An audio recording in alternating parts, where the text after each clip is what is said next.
الحمد لله نحمده ونستعينه ونستغفره ونستهديه ونعوذ بالله من شرور أنفسنا وسيئات أعمالنا من يهده الله فلا مضل له ومن يضلله فلا هادي له وأشهد أن لا إله إلا الله وحده لا شريك له وأشهد أن محمدًا عبده ورسوله. أعوذ بالله من الشيطان الرجيم. بسم الله الرحمن الرحيم. يا أيها الذين آمنوا اتقوا الله حق تقاته ولا تموتن إلا وأنتم مسلمون واتقوا الله الذي تساءلون به والأرحام إن الله كان عليكم رقيبا. يا أيها الذين آمنوا اتقوا الله وقولوا قولا سديدا يصلح لكم أعمالكم ويغفر لكم ذنوبكم ومن يطع الله ورسوله فقد فاز فوزا عظيما. يا أيها الذين آمنوا كتب عليكم الصيام كما كتب على الذين من قبلكم لعلكم تتقون. وقال تعالى شهر رمضان الذي أنزل فيه القرآن. الآيات. أما بعد فإن أحسن الحديث كتاب الله وخير الهدي هدي محمد صلى الله عليه وسلم وشر الأمور محدثاتها وكل محدثة في الدين بدعة وكل بدعة ضلالة وكل ضلالة في النار.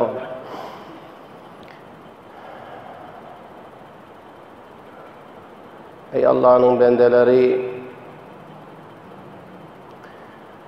Allah subhanahu ve teala yine bir gedek Allah Teala'nın öyünde mübarek günne Allah Teala bizi behterin yerde eyyamının, heftenin eyyamının aydında bir yerde Allah subhanahu ve teala duşurdu. Allah Teala hemmemize öz lütfundan ve öz fadlından köp hayır cezan Allah Teala ata etsin. Yani Kur'an ayemde Allah Teala ayetiye iman getiren adamlara, iman getiren adamlar diye kutibe aleykumus siyamu farz edildi sizge Ramazan ayda ara tutmaklığını kema kutibe alellezine min qablikum hemçinani ki sizden önceki için ummetlerine farz edilişi yani leallekum tettekûn yani takvalık cihetli Huday Tebarek ve Teala farz etti diye.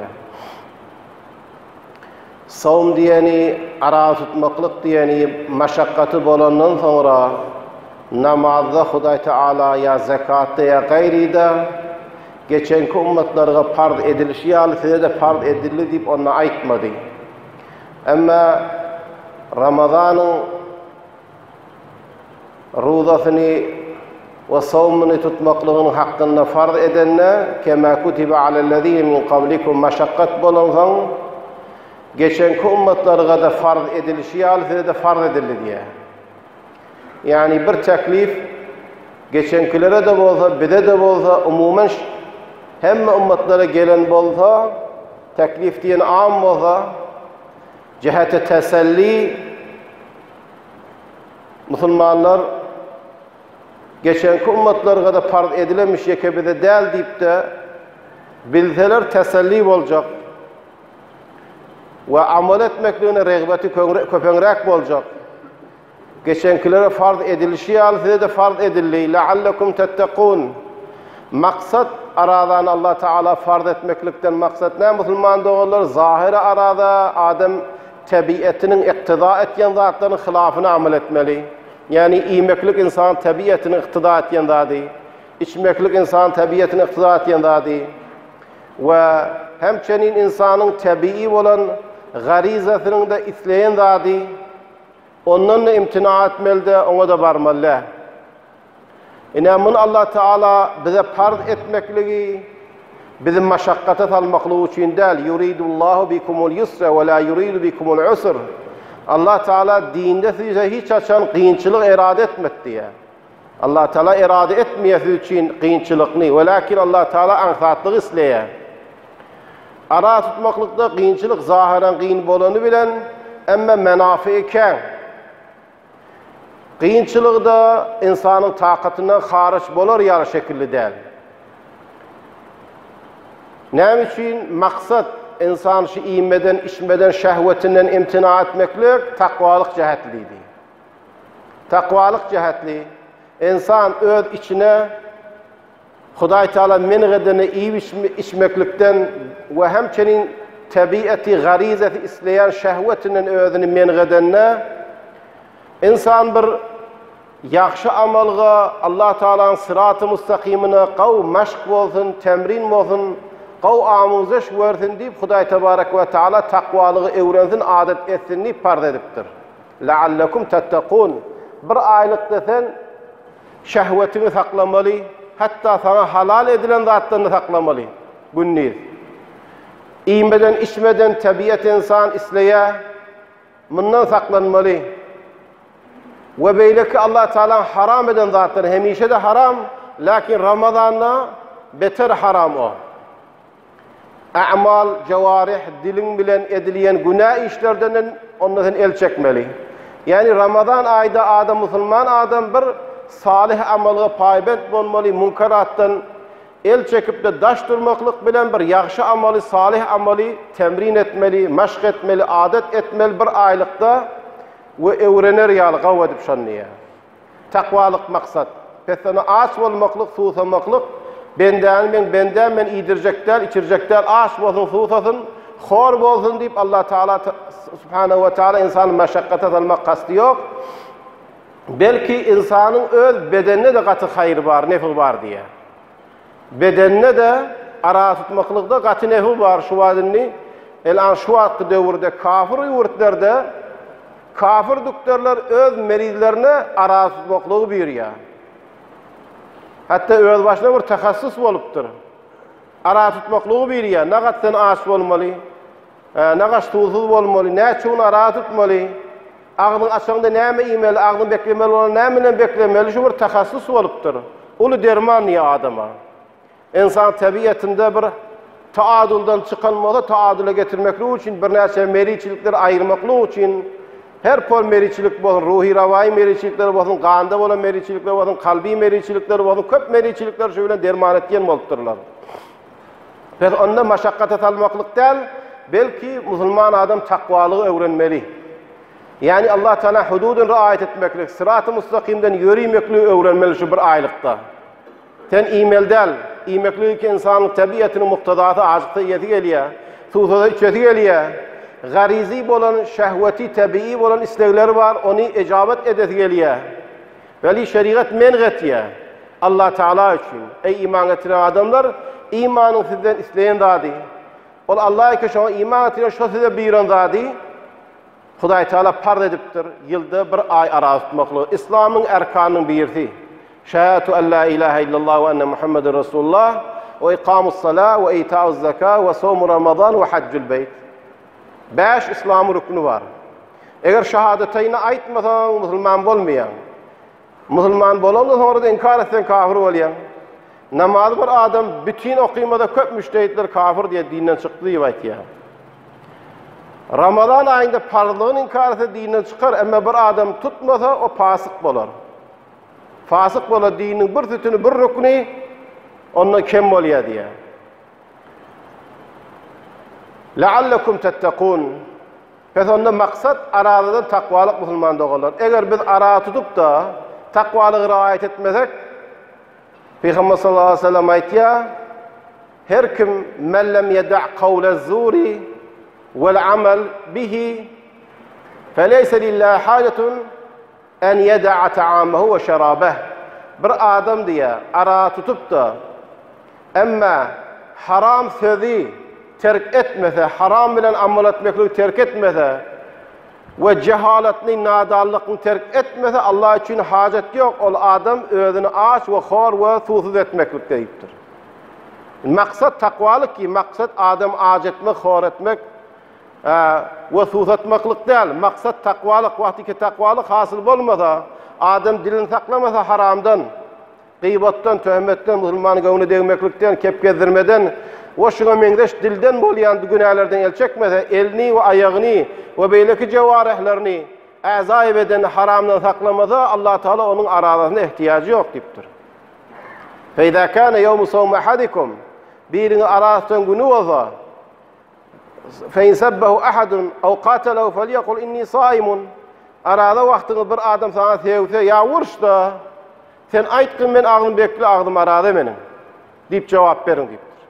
Keplemen dur sana, çekiniye korkyan mı kadir, onam deyme deyiptir, ben ağzım bekli, ben kepleyen, ben de kepleyebilyen seni yali, ben de vuruşup bilyen, ama Allah men ediptir haramdan, men haramdan çekiniyen, men ağzım bekli deyip ayt deyiptir.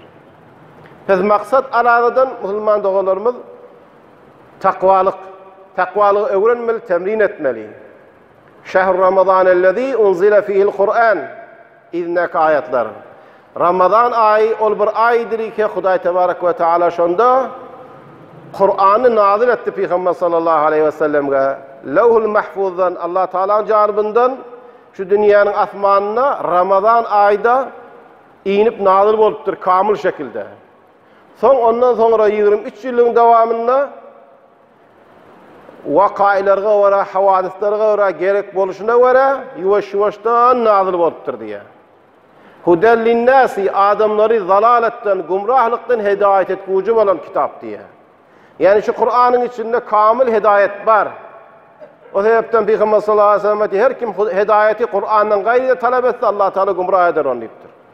Kamil hidayet Kur'an'da var. Usul-i dinle, furu-i dinle, ahlakta, sirede, sulukta, Allah'a karşı hareket etmekte, Allah'a yetmeklikte, ulu makamlarına, derecelere yetmekliği için takarrub, yakınlaşmaklık Allah Teala. Şuların hemmesine yeteniyse hudel linnâs. Ve beyinâti minel hudâ ve vâzih aşkar olan delailler var. Allah'ın canibinde rahnama edip de bize ulakan aşkar delailler de Kur'an'da var. Ve Furqan'da var. Hakkı batılı tanıyacak boldan, hayzat doğru, hayzat yanlışlığını bilecek boldan Furqan'da Kur'an'da var. Hak bilen batıl, Allah Teala'nın sırat-ı müstakim bilen onun hilafı emmedi Kur'an'da beyan edikli Furqan'da var. Femen şehide minkumu şerefel yasum. Her Müslüman şu ayıga şahit bola, şu ay üstünden gelse, hükmen şunu ara tutsun niye? وَمَنْ كَانَ مَرِيضًا اَوْ عَلَى سَفَرٍ فَعِدَّةٌ مِنْ اَيَّامٍ اُخَرٍ Ama her kim meriz bolsa, ya musafir bolsa, فَعِدَّةٌ مِنْ اَيَّامٍ اُخَرٍ Onun da vacip, şu açan güllerin sanı dağar, başka güllerden tutmalı diye.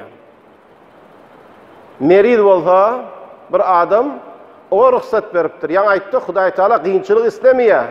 Maksat maşakkat değil. Eğer kıyın olacak bolsa, açamalı ediptir. Kime kıyın oluyor? Meriz adamı kıyın. Yaşlı adamı kıyın. Musafir adamı kıyın. Bunlara bir neçesine Huday Teala fidye verameli ediptir, bir neçelerine kaza etmeli ediptir. Bir adam meriz bolsa, bir merizçilik ki kurtulmaklığının umit edilmeye. Şöyle merizçilikler bolsa, kurtulmaklığına umit edilmeyen bolsa, ol adam fidye verameli. Fidye diyeni bir yarım çanak buğday, takriben 2 kilo yetmeye 2 kilodan berrak bolya, ama 2 kilo medenine verameli. Arfadan mertebe bir çanak 3 kilodan ağarak 4 kilo yetmeye. Bahasını ya özünü vermeli. O zamanlarda buğday arfanın özü qovlatmışdık. Şonu mesref edilermiş. Her kim öz eli bilen öyününe dövüp de şonu uğudup, şonu çörek edip ya başka şekilde istifade edilermiş. El-an pulundan versen bolya. Hurmadan versen bir çanak. Hurmadan versen bir çanak versen de bolya. Her kim yağdayına vara haddağalı buğday kağırak verebilse soğabı kağın. Arfadan versen, buğdaydan versen, hurmadan versen, ya da kişmişten versen, kuru üzümden de versen, o da bolya. Mutemekkirrak adam olsa soğabı kağırak olsun deyse, yukarrak bahaz, yukarrak zaten vermeli, yaşın özünü vermeli. Şöyle kurtulmaklığına umut etmeyen meriçilikler bolsa, ya bir meriçilikler bolsa aratusda bir adam katı zahmete düşüyor, maşakkata düşüyor, şayet helak bolsun.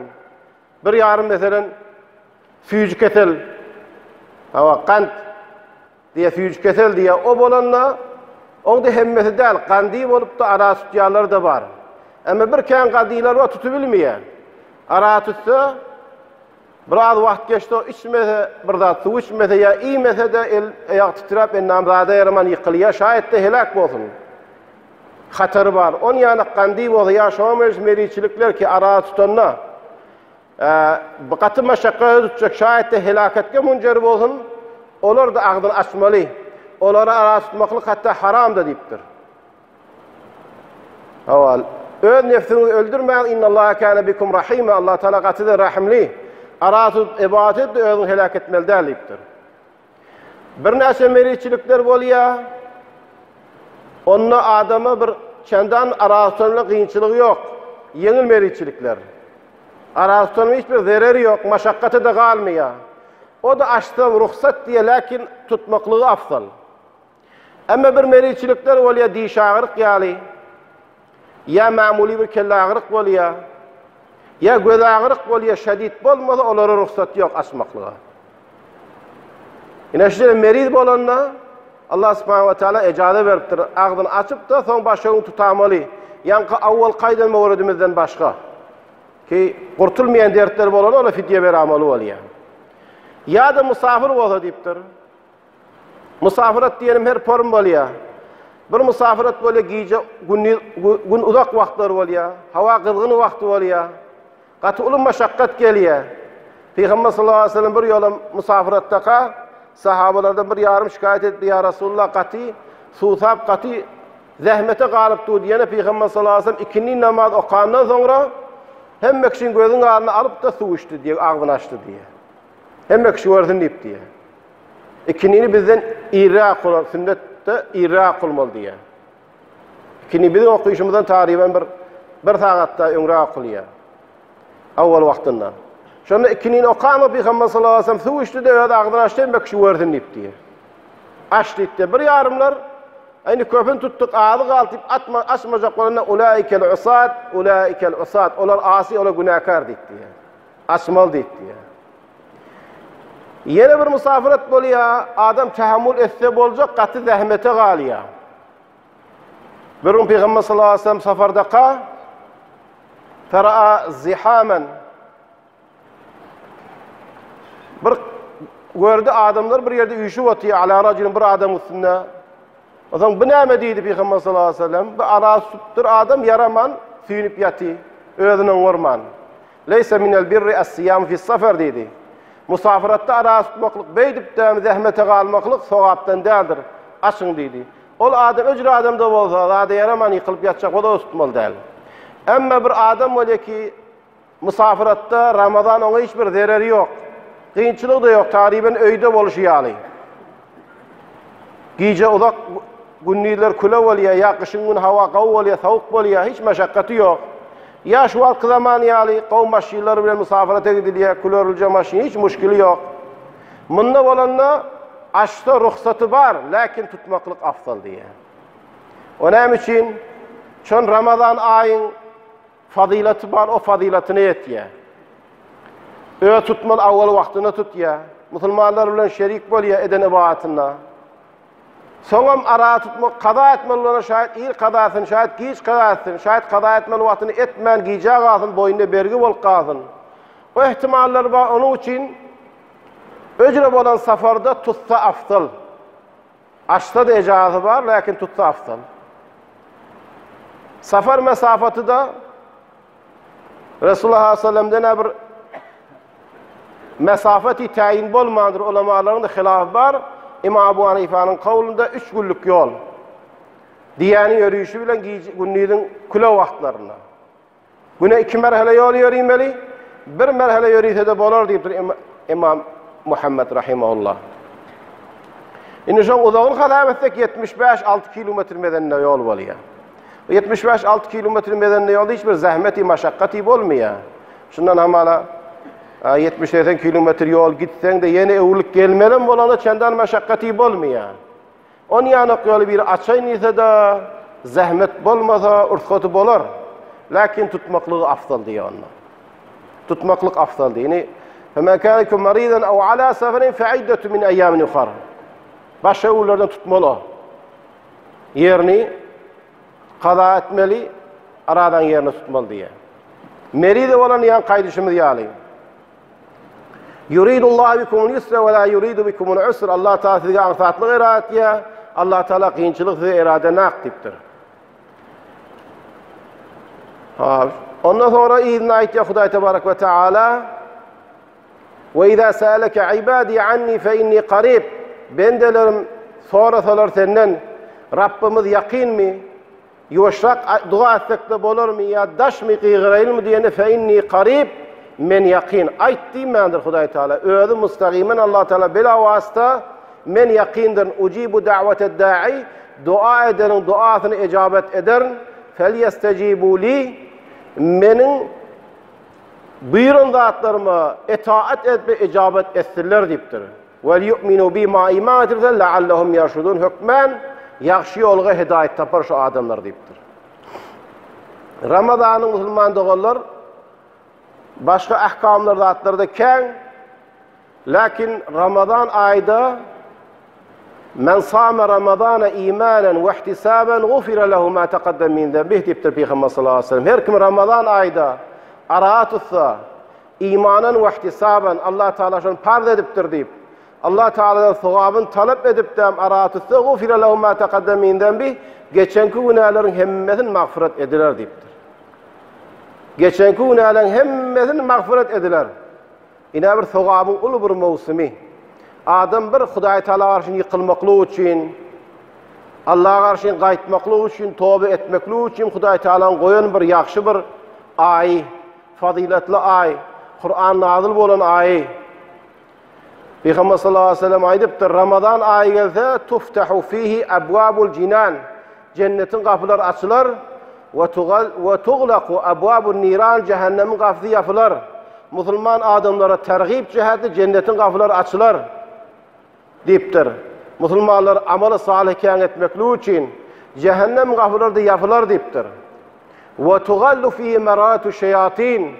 İnsanıga idasi, düşmanisi, adaveti şedid bolan, mutemerrit bolan şeyatinler de Huday Teala onu gul eder.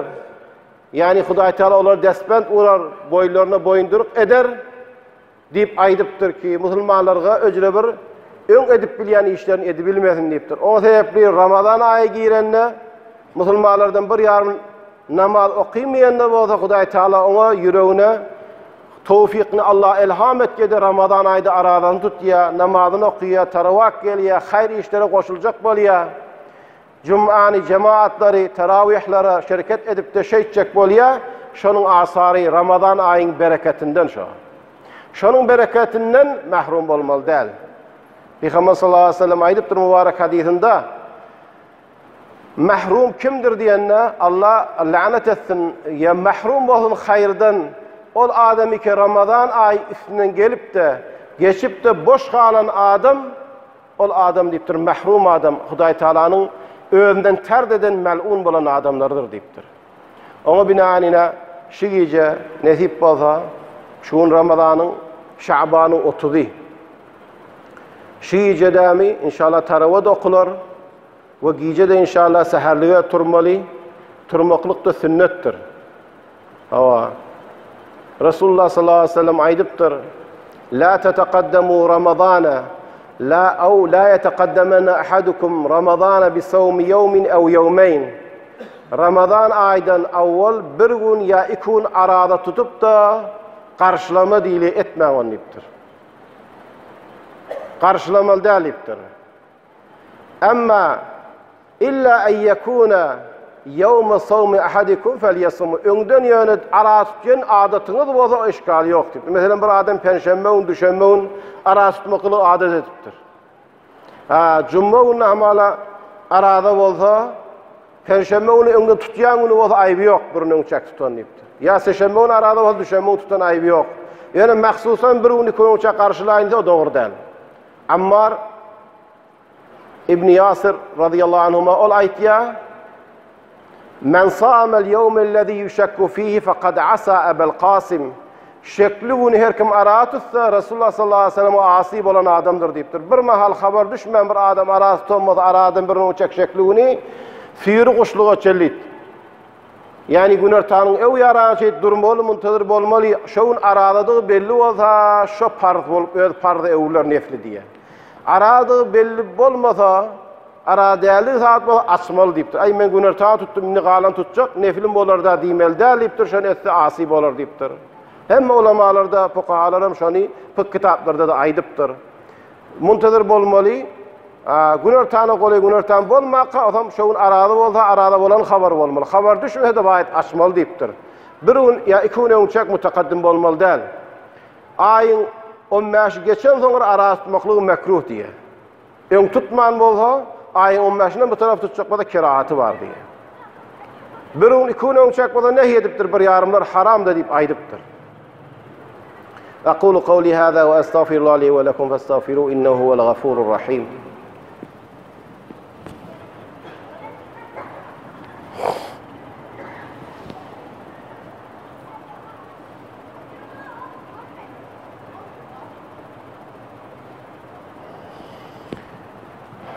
بسم الله والحمد لله والصلاة والسلام على رسول الله محمد وآله وصحبه ومن والاه. عن أبي هريرة رضي الله عنه عن النبي صلى الله عليه وسلم قال قال الله تعالى كل عمل ابن آدم له إلا الصوم فإنه لي وأنا أجزي به فإنه يدع طعامه وشرابه وشهوته من أجلي Resulullah sallallahu aleyhi ve sellem aytti, Allah Teala dedi diye hadisi ilahi kutsi, Adam oğlunun eden amalın hemmesi özününki dedi. Savumdan başka, aradan başka. فَاِنَّهُ لِي وَاَنَا اَجْزِي بِهِ Savum menki ve men özüm cezasını bererniktir. Bir rivayette aytti ya, El-hasanatu bi'aşreti emthaliha ila 700 zefin ila 700 zefin illa savum فإنه لي وأنا أجزي به يدع شرابه وطعامه وشهوته من أجله. Bir thogap etsen 10 etsen ihlasi köpeldiğince ta 700 etse köpeler deyiptir aradan başka. Arada benim için Müslüman bendem taamını, şer'i biçkisini terk et ya şehvetini terk et ya benim cihetli men ona hesapsız ceza verecek deyiptir Huday Teala. Men o hesapsız ceza verecek. فَاِنَّهُ لِي وَاَنَا اَجْزِي بِهِ men cezasını verirniptir. اِذَا كَانَ يَوْمُ صَوْمَ اَحَدِكُمْ sizin bir arasından gününüz olsa فَاِنْ صَابَّهُ اَحَدٌ اَوْ شَتَمَهُ اَوْ قَاتَلَهُ bir adam şöyle sevuşsa ya vursa ay فَلَا men saim değilsin فَلَا يَرْفَثْ وَلَا يَسْخَبْ فَلَا يَرْفُثْ وَلَا يَسْخَبْ ol adam kıykılık da etmesin ve o bilen vuruşmasın deyiptir. Yani arasından adam kepleyişi de tapavut etmeli deyiptir. Yuvuşaklık bilen, sekinet bilen, arameş bilen, cahillik bilen keplesin, kıykılık etmesin, vuruşmasın deyiptir. Men ağzım bekli adam deyip aytsın deyiptir. وَالَّذ۪ي نَفْسُ مُحَمَّدٍ sallallahu aleyhi ve sellem biyedihi لَخَلُوهُ فَهْمِ الصَّائِمِ اَتْيَبَ اِنْدَ اللّٰهِ مِنْ رِيحِ الْمِسْكِ Araston adamın ağzının iyisi deyiptir. Allah Teala'nın yanında muşktan ne hoşburaktır deyiptir. Lis-saimi ferhatani yefrahuhuma Araston adam için iki bir hoşluk vardır deyiptir. Beğenir deyiptir. İza aftara feriha bi fitrih ağzın açan vaktinde ağzın açanı beğenir. Ne için beğenir? Allah Teala'nın faridasını elhamdülillah sağaman tuttum, eda ettim deyip hoş bolar, bir hoşluğu şu. Ağzını açan vaktinde. Bir hoşluğu da bedenin ihtiyacı var. Şu vakit yiyenle içenle onda bir lezzeti var. Şu iyimeklik de şunu hoş eder deyiptir. Ve izâ laqiya rabbehu feriha bi savmih. Öz Rabbina Allah'a sataşan günü kıyamette de ara tutanı katı beğenir. Ara tutan adam Allah Teala'nın beren sogaplarını öyde bilip katı hoş bolar deyiptir. Cennetin 8 kapısı var deyiptir. 8 kapısı var deyiptir. İzâ kâne raculu من أهل الصدقة يدعى من باب الصدقة، وإذا كان الرجل من أهل الصلاة يدعى من باب الصلاة، وإذا كان الرجل من أهل الصوم يدعى من باب الريان، وإذا كان الرجل من أهل الجهاد يدعى من باب الجهاد. فقال أبو بكر الصديق رضي الله عنه: بأبي أنت وأمي يا رسول الله، ما على من دعي من تلك الأبواب من ضرورة، وهل يدعى أحد من تلك الأبواب من الأبواب كلها؟ قال: نعم، وأرجو أن تكون منهم. رسول الله صلى الله عليه وسلم قيامته cennetin 8 beş kapısı vardır dedi. Ehli namazın kapısından çağırırlar. Ehli ruza rayyan diyen kapıdan çağırırlar. Ehli sadakan kapısından, ehli cihadın kapısından çağırırlar dedi diye. Yani bir adam ıhlası namaz eken, 5 vakit namaz okan sonunda şu nefil namaz eken okazı gelip dur. Namazın evinden sonundan giyce, kuşluk namaz. Qaraz nefile ıhlası katıken, şu adamı namazın kapısından çağırırlar. Bir adam farz aradığını tutuyor, namazını okuyor, sadaka da veriyor, lakin ıhlası aradakken, hem işi nefil arası tutuğun, aradığını Şevval ay 6 gün tutuyor, her aydan 3 gün tutmak sünnet, her haftadan 2 gün düşenbe bilen perşembe tutmak sünnet, ıhlası aradakken, ol adamı Rayyan diyen kapıdan çağırırlar diye. Rayyan idi yani sudan, kanan idi dünyada, arada kâr tutup köp susan adam olasın, oy Rayyan diyen kapıdan, Rayyan yaxşı qanan adam sudan idi, şu kapıdan çağırırlar. Bir adam sadaka ıhlası iken, şu sadaka veresi geliyor. Vacibatını eda ediptir, nafile sadaka ıhlası iken, azdır, köptür, hem şu sadaka çıkarası gelip dur. Ol adam sadaka kapısından çağırırlar. Cihad ihlası olup Allah'ın yolunu cihad etmekle ihlası olan adam cihad kapısından. Hazreti Ebu Bekir Sıddık dedi: ya Resulallah, bir adam şu kapıdan hemen çağırılacak olsa neme zaruret etmeli işi var. Aya bir adam şu kapıdan hemen çağırırlar mı diyen Havva dedi: ben umid etken sen Ebu Bekir Sıddık şu adamlardan bolarım bilyenlik diye. Ebu Bekir Sıddık'a. Çünkü Ebu Bekir Sıddık diyeni sabikun evvelundan, evvelin Müslüman bolan adam, erkadan bağlı adamlardan Hazreti Ebu Bekir Sıddık. Malın İslam yoluna, bay servetmend adamdı, malın İslam'ın yoluna koydu. Dünyadan ötenine hiç sadı yoktu. Dünyadan ötenine hiç sadı yoktu. Köp Müslümanları, berdeleri azat etti. İslam, Allah'ın yoluna azap verip dururları. Cihad ederlerini köp infaklar etti. Hatta bir gün Hazreti Umar radıyallahu anh aymen şun bir gün Umar Ebu Bekir'den geçmeli olsam şun geçerim deyip öyneki bar yok pulunun yarısını alıp geldi. Hazreti Resulullah sallallahu aleyhi ve sellem dedi: ya Umar, öyde ne mi koydun? Öyde şunu yanık yine bar ya Resulullah dedi. Ebu Bekir Sıddık geldi, zordan götürüp geliyor, o vaktin pulu kızıl kumuş, ağramlı zat. Getir koydu, öyde ne mi koydun? Allah ve Resulü'nü öyde koydum dedi diye. Yani Allah ve Resulü'ye yatamadım, tevekkülüm Allah'a var. Allah'ın ve Resulü'nün muhabbeti olsa biz dünyanı kaygıtmayak deyip, onunla hiç vakit men seni öngöçü bilmem, hiç amalda deyip diye Hazreti Umar radıyallahu anh. Sadakada şeylenmek için evde, namazda şeylenmek için ihlaslı, cihat bolmalı olanlar Resulullah'ın avvalıkı cihatlarına ta dünyadan ötüyençe Resulullah hemişe yanına, hemişe de evkizepti. Dünyadan Peygamber sallallahu aleyhi ve sellem dünyadan ötüyorsan hemme Araplar Mekke, Medine, Taif'ten başladı, hemmesi müşrik bolup, murtet bolanlar, hemme sahabeler da şovat mer'ub bolup, vahşet zede bolup, ne edeceğini bilmeyen Resulullah dünyadan ötüp başa gaylap doqa Hazreti Ebu Bekir Sıddık radıyallahu anhu yıkıcı ödü bolup, hemmenin karşısında durup da İslam'ın payalarını rişeden sabit edip de mi mehkam edip koydu. Ebu Bekir Sıddık biz cihatta da ondan evde adam yok. Sadakada da ondan evde adam yok. Namazda da ondan evde adam yok. Cihatta da hiç saat evde yok. Sen şu kapıların hemmesine çağırırsın dedi Hazreti Ebu Bekir Sıddık'a. Şu Rayyan diyen kapıdan eyne saimuna arastılar hani deyip aydar diye. Feyakumuna feyedhulun arastılar adamlar şu kapıdan girer. Girenden sonra feyğulakı yaflar ve la yedhul minu ahadun gayruhum. Şuradan başka bir adam o kapıdan girmez deyiptir. Neşicire padailer ve Müslüman doğullar. Dünyada da şöyle bir sağlık, salamatlık. Lakin biz Allah için tutulmalıyız. Kutibe aleykumussi. Allah farz ediptir. Hamala ara tutmakmış üzere bir sıhhati peyda varmış, falan doktor şey deyiptir, falan deyiptir deyildi. Onun için tutun arada bolmuyor o. Allah için, Allah ta'zim etmek için tutulmalı. Doktorlar da her meriz baranını köplenç israf etýärler, doktorlar tecvizlerine meriz barda ara tutma değil ya. Ona ulak verilmeli değil. Meride doktor tutmadıysa şu meridin öz ara tutup görmeli. Eğer görse başagaylaya ziyan berýär, derdart ya başagaylat ya günertanı o da ikinci sonda o da açamalıdır. Hiç işgali yoktur. Lakin melak aya ağzını açmalı mı ya açmalı değil mi meridçiliklerde melak şu meridin öz yağdayı.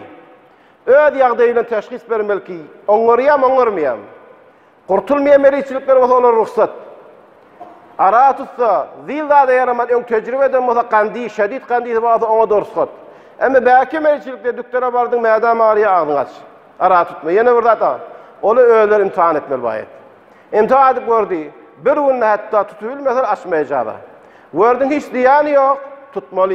O doktorun aytmaklığı sana milak del.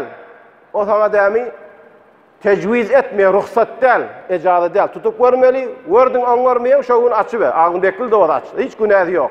Kaytayım şunu edama verecek bu adam öğrenin helakleden günahı var. İkinliğinden sonra da olsa, ağzına çöre az vaxt kalanım olsa oradan gidip barayan, yıkılıp barayan, buhrani halat düştün, bayet açmalı. Edama verecek olsa fakat ulaikel usat diyor şunu yaklara Peygamber sallallahu aleyhi ve sellem. Bula asi diye baytti. Resulullah'ın öğüdü açtı ikinliğinden sonra. Gördü meşakkat. Pes munna da doktor demeklik melak değil. Doktorlar israf etýär. Doktorlar kän zatlarda sehlengari etýär. Tawhin etdiğimizde doktorlara. İçinde var bir mutedeyyin payband bu zatlara var mutedeyyinler de var. Lakin her doktorun kevnide anılıp bolmaýar. Onu özüňizde bir imtihan etmeli. Ondan sonra agdaşmakla ruhsat var. İnşallah inniki hutbalarda da Ramazan'da ama onun ahkamlarından inşallah aydılar. Allah subhanahu ve teala hemmemize tevfik amel versin. Euzu billahi mineşşeytanirracim. Bismillahirrahmanirrahim. İnnallaha ve melaiketehu yusalluna alen nebi ya eyyühellezine amenu sallu aleyhi ve sellimu teslima. Euzu billah. Allahümme salli ala Muhammedin ve ali Muhammed kema salleyte ala İbrahim ve ala ali İbrahim fil alemin inneke hamidun mecid. اللهم بارك على محمد وعلى آل محمد كما باركت على إبراهيم وعلى آل إبراهيم في العالمين إنك حميد مجيد وارض اللهم عن الأربعة السادات الحنفاء